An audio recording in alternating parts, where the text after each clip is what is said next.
In 1922, Howard Carter breaks through a sealed doorway in the Valley of the Kings and finds the only pharaoh's tomb in Egyptian history that was never emptied by robbers. Gold, chariots, a death mask that becomes the most famous object on Earth. For a century, the world has called it the greatest archaeological discovery ever made. What if it isn't finished? Here's the part that should stop you. Buried inside the paintwork of that tomb, under 3 coats of plaster and 3,000 years of certainty, a researcher found straight lines, man-made lines, in exactly the shape of a blocked doorway. Egypt scanned those walls 3 separate times, with 3 separate teams, using some of the most advanced ground-penetrating radar on the planet. And to this day, nobody agrees on what's back there, because in a century of digging, no one has ever done the one thing that would actually answer the question. They've never opened it. To understand why anyone believes there's a second chamber, you need to understand something Egyptologists have quietly admitted for 100 years. Tutankhamun's tomb is wrong. Not the contents. The contents are the richest ever found. The tomb itself. The architecture. Every other New Kingdom pharaoh is buried in a tomb built for a king. Long descending corridors, multiple chambers, a layout that runs in a straight line deep into the mountain, sized for a reign that was expected to last decades. Tutankhamun's tomb is 4 small rooms. It turns at a sharp angle. It's a fraction of the size of the tombs built for kings who ruled a fraction as long as he could have. The layout. Small, right-angled, modest.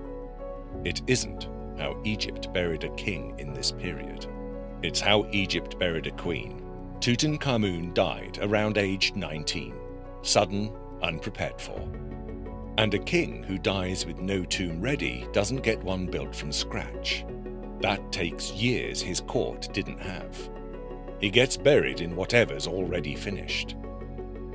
Which raises the question historians have circled for a century.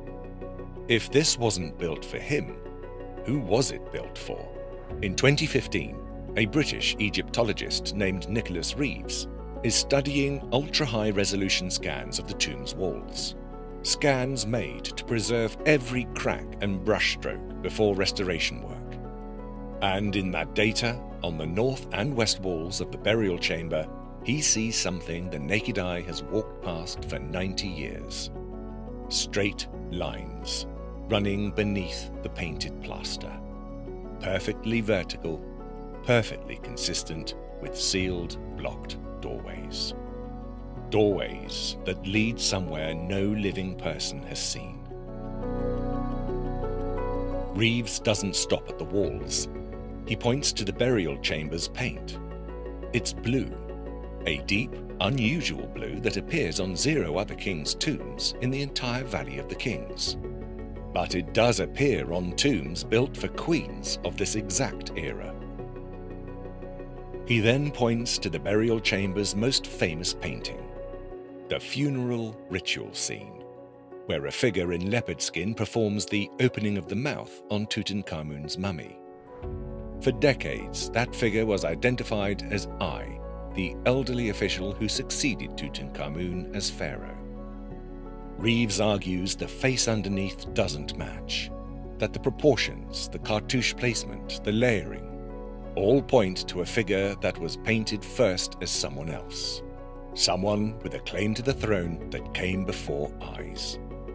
His candidate, Nefertiti, Akhenaten's queen. A woman some scholars believed ruled Egypt in her own right for a brief window, under a different throne name, before Tutankhamun ever took the crown. Reeves's theory laid out in full. This was never Tutankhamun's tomb. It was Nefertiti's.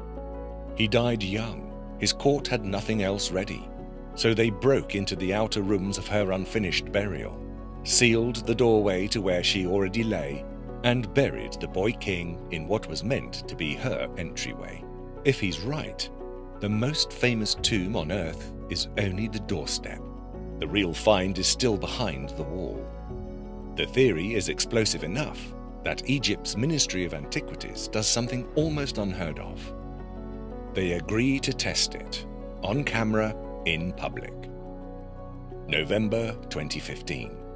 A Japanese radar specialist scans the walls and announces, in front of the world's press, that he's roughly 90% confident there's empty space on the other side. The story goes global. Newspapers on every continent run the same headline: Nefertiti's tomb may finally be found. 4 months later, a second team, American, working with National Geographic, scans the same walls with different equipment. They find nothing. No voids, no consistent signal. A result that flatly contradicts the announcement made 4 months earlier in front of the same cameras. Now there are 2 contradictory scientific findings about the single most famous archaeological site on the planet. And Egypt has to figure out which one to believe. So, in February 2018, a third team goes in. Researchers from the Polytechnic University of Turin, led by Franco Porcelli, run 3 independent radar surveys at 3 different frequencies over 6 days. The most rigorous investigation of the tomb ever conducted. Their conclusion, delivered on the record: no doors, no corridors, no voids of any kind to a depth of 4 meters behind those walls. Porcelli's team goes further. They think they know why the earlier scans looked so promising. They call it a ghost signal. The painted plaster itself, they argue, may conduct radar waves strangely enough to fake the exact signature of empty space. Egypt's Ministry of Antiquities holds a press conference. The verdict is delivered as final. There is nothing back there. Case closed. Except, read what the Turin study actually measured. Ground-penetrating radar bounced through 3,000 years of limestone and plaster, read by algorithms trying to tell the difference between solid rock and sealed room, without ever seeing either one. Not one of the 3 scans. Not the one that found voids, not the ones that found nothing, involved anyone touching that wall. No drill, no core sample, no borescope camera through a coin-sized hole. Nothing that would let a human being confirm directly what's 3 feet behind the most photographed burial chamber on the planet. In a century of digging up Egypt's dead, opening sealed doors that pharaohs built specifically never to be opened again, the one door science actually claims to have found, the one door with a name attached to it and a global press conference behind it, has never once been touched. Egypt won't risk it. Tutankhamun's tomb is the single most valuable, most fragile, most visited site in Egyptology.